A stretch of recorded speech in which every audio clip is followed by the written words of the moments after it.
Good evening students, आज की इस वीडियो में हम सीखने जा रहे हैं कुछ प्रैक्टिस प्रॉब्लम्स। हमने जर्नल और उसका बेसिक फॉर्मेट सीखा था। अब हम सीखेंगे कि भाई उसमें एंट्री करते कैसे हैं।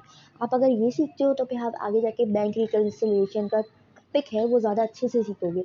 आपने एंट्री करना अगर आती होगी तो आप आगे जाके सारी चीज़ें कर लोगे। बैंक रिकन्सिलिएशन कुछ नहीं होता, बेसिकली आपने अमाउंट इवन आउट करना होता है कि भाई बराबर हो रहा है चीज़ें या नहीं हो रही।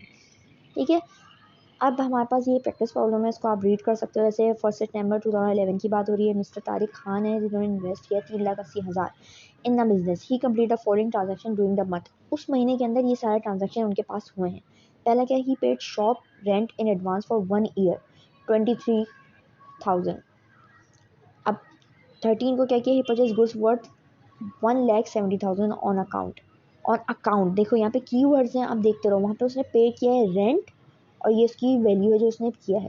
वहाँ पे उसने परचेज किए हैं गुड्स ऑन अकाउंट। जैसे कि आपने पिछली वीडियोस में मैंने आपको प्रैक्टिस प्रॉब्लम दी थी कि परचेज है तो क्या करना है, अकाउंट है तो क्या करना है, पेड लिखा है, रेंट लिखा है तो वो एसेट में आ रहा है, वो क्रेडिट में आ रहा है, डेबिट में आ रहा है, क्या क्या आ रहा है, हमने प्रैक्टिस कर ली थी। तो इससे आपको ज़्यादा अच्छा समझ में आ रहा होगा अब तक।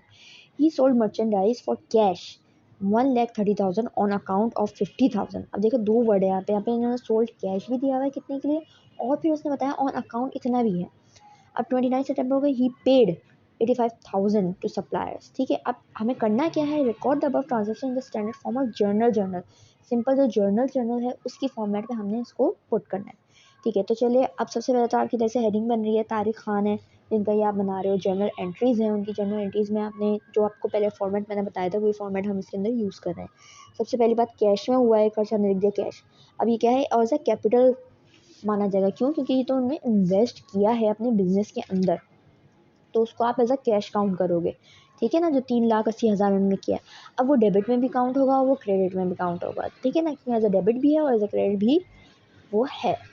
अब सेकंड एंट्री देखें, सेकंड एंट्री इनकी कौन सी होगी, सेकंड एंट्री होगी इनकी 4 तारीख की। 4 तारीख को क्या है, इन्होंने रेंट पे किया है, प्रीपेड रेंट। अब रेंट आपने पे किया है तो वो आपका डेबिट और क्रेडिट दोनों में काउंट हो रहा है। डेबिट भी है आपका और उसमें भी है, और कैश है, पेड एडवांस फॉर 1 ईयर।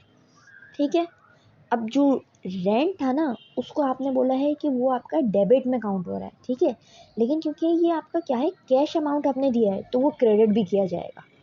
ठीक है, आइए ना समझ में आपको, जो चीज़ जिस तरीके से अमाउंट आ रहा है वो उस तरीके से डेबिट में भी जा रहा है, उस तरीके से वो क्रेडिट में भी जा रहा है। अब थर्ड वाला क्या है, थर्ड वाला 13 तारीख को हमने किया परचेज। परचेज किया तो डेबिट में चीज़ तो आ गई, लेकिन अकाउंट पेएबल है, अकाउंट पेएबल को आप वैसे ही क्रेडिट के तौर पर कंज्यूम करते हो तो आपने वहाँ पर उसको डाल दिया। ठीक है, अब आपको ये जानना ज़रूरी है कौन सी चीज़ के सामने आपने क्रेडिट में भी उसको लिखना है तो कौन सी में आपने उसको डेबिट में लिखना है।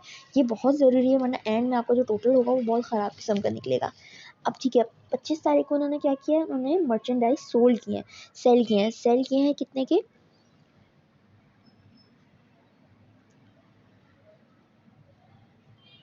1,30,000। अब वो कैश में था तो आपको कैश डेबिट किया जाएगा कि आपको मिला है तो डेबिट में आ गया। अब अकाउंट्स रिसीवेबल है, वो अकाउंट्स रिसीवेबल है, ये उसने बताया ना ऑन अकाउंट 50,000, तो वो भी डेबिट में काउंट किया जाएगा। अब सेल्स जो इन दोनों का टोटल अमाउंट होगा ना, टोटल अमाउंट क्या बना है इसका, 1,80,000, वो आपके क्रेडिट में काउंट किया जाएगा। भाई आपने इतना क्रेडिट रिसीव कर लिया है उस दिन। अब 29 सितंबर पे आ जाते हैं। 29 सितंबर लास्ट था, उसके अंदर इसमें क्या दिया हुआ है, अकाउंट्स पेएबल। अकाउंट्स पेएबल है तो वो भी हमारा डेबिट में आ रहा है। क्या कह रहा है कि उसने पेड किया इतना सप्लायर्स को। अब कितना कैश पे किया गया है वो आप क्रेडिट के कॉलम में लिखोगे। क्रेडिट के कॉलम में आपने बता दिया कि 85,000 हुआ है। ठीक है, जैसे कि आप देख सकते हो इतनी आसानी से हमारी जनरल एंट्री बन गई है। अब नेक्स्ट टॉपिक में के लिए मैंने आपके लिए एक प्रैक्टिस प्रॉब्लम रखी है, प्रैक्टिस प्रॉब्लम नंबर 2।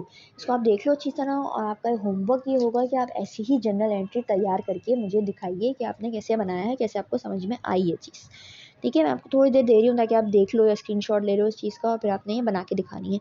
1 2 3 4 5 6 7 8 है, 8 तो इसमें तारीखें बता गई हैं।